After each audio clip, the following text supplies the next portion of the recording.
What's going on? Welcome back to the channel. Today I want to talk to you about SoFi. They just announced their Q2 earnings, and I wanted to talk about what that does truly mean, because I know the age-old thing about SoFi, and everyone always says that there's FOMO leading into the earnings, and then there's always a sell-off post-earnings. I want to go over if that is actually accurate. And so I did a similar type of video roughly 9 months ago. So I plugged in a lot of the most recent data, and plus I extended it to 2022. So you get the full-on facts of if there is truly always FOMO leading into the earnings and everything else that you need to know. So this video did take me a little bit of time to compile everything, but make sure you guys hit that thumbs up and subscribe, and hopefully you do enjoy it. Side note, happy 4th of July, Independence Day to all the Americans out there. Drink a lot, fireworks, have fun, and everything else. So getting right to it, in case you do not know, they did announce, they announced their Q2 earnings on July the 1st. And so the earnings is going to be slated for the 29th. So July the 29th. So there is a lot of information here. So I know it might be a little bit daunting at first, but I'm just going to break it down and how this organized, or how this messy kind of scenario does actually make sense. So as you can kind of see, has multiple different columns. First one is just, of course, the quarter, so Q2 2025 and so forth, all the way to Q1 2022. And date is the date of their announcement, so them announcing their earnings. So for instance, they just announced July the 1st, and then the next column is the date post of their announcement. So for instance, July 1st, it closed at 1764. So pretty easy to follow along. Earnings -1, so that is the eve of their earnings, and then earnings date. So everything, it's a lot of information, might seem daunting and everything, but ultimately this is where, if you do look at the price of their announcement leading into their earnings, on average, right at the bottom there, 10.97%. And so of course, Q3 2024, you had a very nice run. So 46.66%, that is from their announcement date to their earnings. Then you had 20.75, but that is actually accurate. There is a certain level of FOMO that always leads into SoFi's earnings. So on average, ever since 2022 to the present, it goes up 10.97% since them announcing their earnings.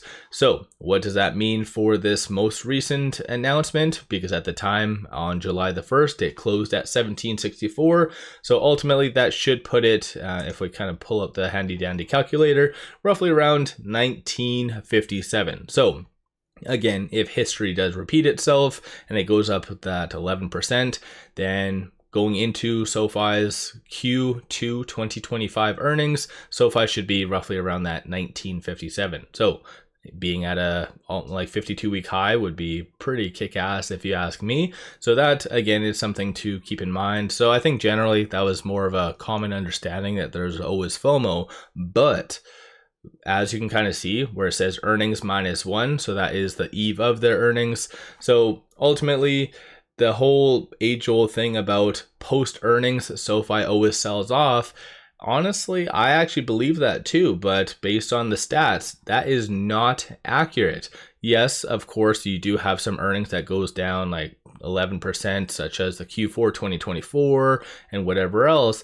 But on average, since the present to Q1 2022, SoFi does actually go up from their earnings 0.78%. Nothing crazy, but it actually does go up. So technically, yeah, so the partial like age-old stuff that everyone always says, you have FOMO into earnings, is accurate, but technically post earnings you do generally go up as well. So this time around you might actually see maybe, who knows, $20 post earnings, depending on the results and everything, which you never know, could happen, depending on how much they really elaborate on crypto and whatever else. But closer to the date of their upcoming earnings, Q2 earnings, maybe I'll do a little bit more of a deeper dive type of video where I go over some expectations, analyst expectations, what Wall Street's really looking for. But this video is solely just more of a kind of update from my last one, which again was around 9 months ago. So hopefully everyone's having a good day. Happy 4th of July again to everyone, and a good weekend. Make sure you guys also stay tuned for my weekend video where I go over some expectations for this upcoming week, because there was a lot of call options in the money, so that should make for a very interesting Monday. So might have some more FOMO. So let me know your general thoughts on this data. Were you as surprised as I was about the whole post-earnings type of data? Because I would have anticipated, without even looking at this data, I would have assumed that post-earnings, SoFi went down on average 5%. That's just my mentality. And it's kind of interesting, when I was gathering and pulling up all this information, it definitely brought back a lot of memories, because I've been covering SoFi for a very long time. And yeah, SoFi at $5, $6, I definitely had some self-regret not just selling absolutely all my junk stocks and just buying SoFi. So yeah, it really does suck, but you live and you learn. So yeah, let me know your general thoughts on this data. Again, hopefully everyone's having a good weekend. Pop over to my Patreon if you are looking for some solid buy signals on stocks, options, crypto. But with all that said, appreciate all of you watching.